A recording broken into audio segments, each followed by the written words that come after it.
Je me suis souvent demandé comment définir l'identité québécoise. Puis à un moment, ce fut clair dans mes tripes puis dans mon cœur.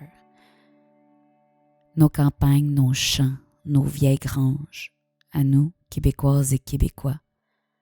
Ça fait pas seulement partie de notre patrimoine, c'est notre ADN.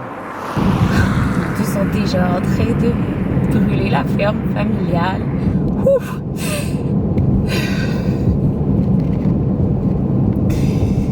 Fait que c'est ça.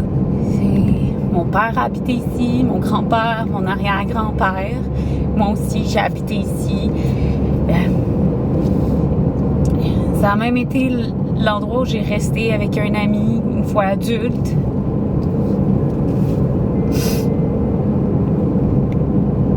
Oh my God!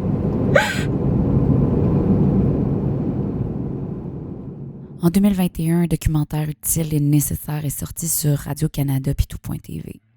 Terre d'asphalte. Si vous ne l'avez pas vu, je vous le recommande. Il fait état de ces terres qui disparaissent à un rythme effréné dans la couronne de Montréal. Là où il y a les meilleures terres arables. Il y a quelques années déjà, parce que mon père y était épuisé, il a vendu une partie de ses terres. Je me souviens de son état d'esprit comme si c'était hier. Il était à la fois triste et soulagé. Il a continué de les louer et de les cultiver, parce que c'était zoné vert et non blanc. Puis le 13 mars 2021, bien longtemps après que j'ai quitté la ferme familiale, mon père m'a appelé. Le parc industriel va mettre ma maison à terre, puis la grange à terre, qu'il m'a dit. Je vous dis que mon père était caduc cette journée-là. Lui qui est carrément né dans cette maison. Mais là, dis-moi, qu'est-ce que ça te fait? C'est les circonstances de la vie que j'ai tout lâché ça ici. Puis ça sera recommencé, ça sera encore. J'aime autant pas répondre, là. Je suis pas capable.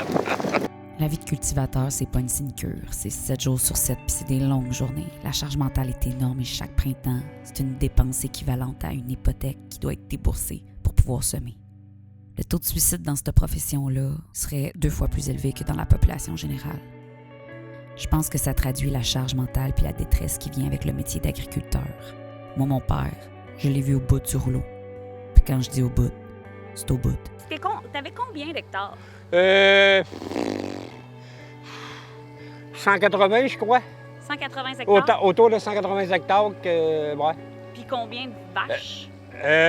Au plus haut, mettons. Au plus haut, j'ai une fois l'étable pour tirer 50 et il fallait que j'en bardasse parce que je tirais 52 ou 54 vaches. Puis j'arrive à santé, je serai encore là. Ça fait partie du problème. C'est la première affaire. Faut leur donner un répit. Dans cette maison, mon Dieu, il y en a eu de l'amour. C'est des soirées incroyables avec des amis, ma famille, mes grands-parents, ma sœur. C'est des promenades sans fin dans les bois tout autour, jouer dans le foin. C'est des couchers de soleil puis de l'observation d'étoiles. Puis surtout, c'est le souvenir de ma mère. J'ai beaucoup pleuré la journée où ils ont mis la ferme familiale à terre. C'est comme si le passé, parce que c'est la 4e génération, 4 générations qui ont habité ici, c'est comme si là, le passé, on l'effaçait. C'est le deuil du territoire.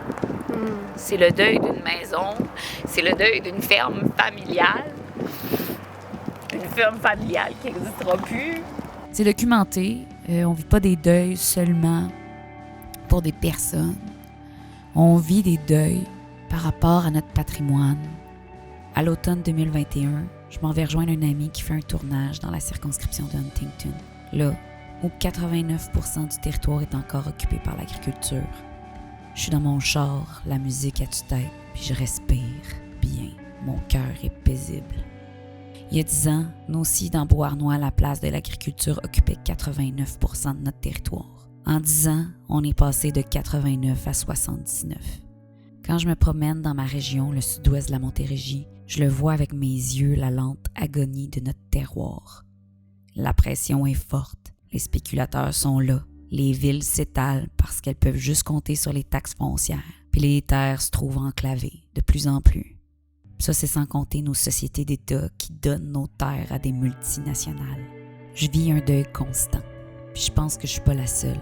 On est une maudite grosse gang à être des enfants ou des petits-enfants d'agriculteurs.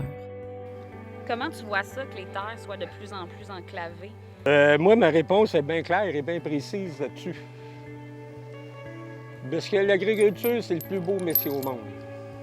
Mais c'est le moins rentable et le moins payant. Qui mettent des revenus adéquats les agriculteurs. Puis ils vont conserver leurs terres et ça va se transférer de génération en génération. Parce que dans notre génération, à moi, personne ne voulait s'en aller en agriculture parce que ça, c'était un métier de creve-faim et un métier de misère, de pauvreté. Et travailler 7 sur 7 pour rester pauvre, le monde choisissait d'autres choses. Mais qui organise de quoi que l'agriculture soit viable pour tout le monde, puis les terres ne se feront pas enclavées parce que le monde va les voir les garder pour l'agriculture. Parce que c'est plus payant de la vendre à un spéculateur que de la cultiver. Hein? Puis le gars s'assit sur sa chaise, hein, avec les intérêts de sa vente, il fait plus d'argent que l'agriculture. Il y a de quoi qui ne fonctionne plus. C'est des souvenirs sur la ferme familiale. Putain que c'est plein de souvenirs sur la ferme familiale. Rentrer des vaches, passer le balai, faire la traite, me pogner avec mon père parce que je veux pas y aller. Puis là, maintenant, c'est plus là. Mais je l'ai exploré, ce territoire-là. Je me rappelle, avec ma mère, on allait... Il y avait l'endroit pour faire monter les baies de foin. Puis avec ma mère, on était allés, on avait grimpé là-dessus, puis on allait s'installer au bout de la ferme, puis on regardait le soleil se coucher jusqu'à temps que les étoiles lèvent.